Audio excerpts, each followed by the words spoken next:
Hey creative friends, welcome to my channel, and today we are going to make the best double chocolate snack cake ever, and we're making it from a mix. So I will, in the description, I will have the ingredients so that you can come up with your own. It's basically like a DIY mix for the snack cakes. It's so good and it's super easy, and so the instructions of basically the recipe will be in the description. So simple. It's things like flour and baking soda and salt, and you just mix it all together, make sure it's really well mixed, and then I store this in either like a Tupperware container, or I don't have any that are available to me right now because I've got so many other mixes. I just don't have one empty, so I just put it in one of these Ziploc bags, a big plastic top bag. So, or zip top bag, a plastic bag with a zip top. That, and then I roll it nice and tight like that, and then seal the top so it kind of gets all the air out, and I keep that in my pantry nice and dark. And I've got several mixes in these bags until I buy new bigger containers of Tupperware. So that will be down here. This in the description. This, you need to write this down because I'm going to tell you how to make this super yummy snack cake. And the snack cakes are like the, what is this? This is the 8x8 2-quart little Pyrex. It always makes this, and I cut them down, and then I cut them in thirds, so it makes like 6 pieces, and they're nice, healthy pieces. And the reason I'm making this today is because I told our son, he works on trees, and I told him I would make some yummy, some snacky things that he could take to the guys tomorrow morning. So I'm making these. So the first thing you do is so simple. You're going to use 2 1/3 of a cup of the snack mix. And in your little container, you don't have to even treat this. You don't have to butter it or grease it or anything. This is so kind of weird, but it'll be fine. So I'm going to take 2 nice kind of one right there in the pan. 2. So there's 2 1/3 of a cup, and I always put that on the front because all of the recipes take 2 1/3, and I guess some people, especially back in the 70s when these recipes first came out, they would actually break them up into individual packets. I don't do that because sometimes I'll want to cut a recipe down and make it bigger, double it, so I just put it in here, and I know to use 2 1/3 cups. So there's that. Now, there's your snack cake, okay? And then I have 2 tablespoons of unsweetened cocoa powder. Let me get my little whisk. And I'm going to put that in this little dish as well.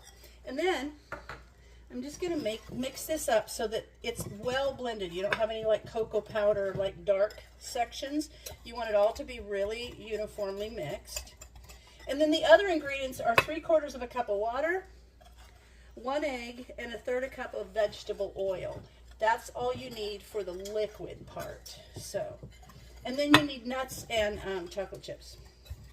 So it's pretty simple as far as ingredients goes to make this. And this actually, there's another one I want to make for you guys too, and it's an oatmeal one that you have a topping that goes on as soon as it comes out of the oven. It's got oatmeal and spice in it. It's like an oatmeal spice thing. And as soon as it comes out of the oven, you put this topping on it, which is made from butter and brown sugar and coconut. And then you put it under the broiler for like 2 minutes, and it gets the brown sugar all bubbly, and then it kind of makes like a hard coating on the top. Oh, let me check what's in the oven. I've got some bacon going. All right, there. I have to take my bacon out. I have some bacon going in the oven because I like to keep bacon for like sandwiches or salads and things like that. So you know what's really good too? Sprinkle a little crushed, crumbled up, crispy bacon in corn when you serve it. That's good. Okay, so this looks pretty well blended up.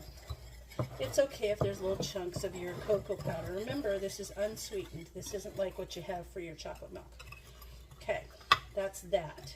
Now, we're going to take, I'm going to use my big, this is like a Tupperware mixing container I like to use. And I'm going to put my 1 egg in there. And then, this is just the wet ingredients. And the 1/3 of a cup of oil. And then the 3/4 of a cup of water. That's all you need for the wet ingredients. Now this thing you put the top on. You could do this with a whisk or anything else, but I got this out because this is what I use to chop my nuts with. So I figured, what the heck, I would get this and see how quickly, whoops, and get that locked on there. There we are. There we go, nicely blended. Perfect. I'm gonna wipe this off because I'm gonna use this for my nuts. Okay. There we go. Perfect. Takes no time to mix it in this thing. And now I'm going to pour this in the dry mix in the baking dish. Okay. And then we're just going to mix this around until it's nicely blended all the way through. Okay. So we'll get this a nice good mix. And I have set the oven to 350. Oh, I need to set the oven to 350. Hang tight. There we go. I had it doing my bacon, so it's already hot. Because I had it at 400 for my bacon. Okay, so you're just going to mix this and go around the corners. Make sure you get that dry mix out of the corners. And then we're just going to sprinkle on the top a half a cup of walnuts. You could use pecans if you want, or whatever. And then a half a cup of chocolate chips. So, and I buy my chocolate chips in bulk at Costco, and then I come home and I break them up into 1 cup increments and I vacuum seal them. And this one didn't seal very well, but I vacuum seal them so I know that's 1 cup. So when I go to make a recipe like this, I've got lots of what I need, and it's in the freezer all nicely divided. And I do the same thing with my nuts too. I buy those in bulk. And then I put them in the freezer in 1 cup increments, so that works nice. All right, let's get this out of the corner. Okay. Normally, I would just do this and come back when it's done, but I want to show you guys the consistency of what it needs to be like. It's just going to make basically a cake batter.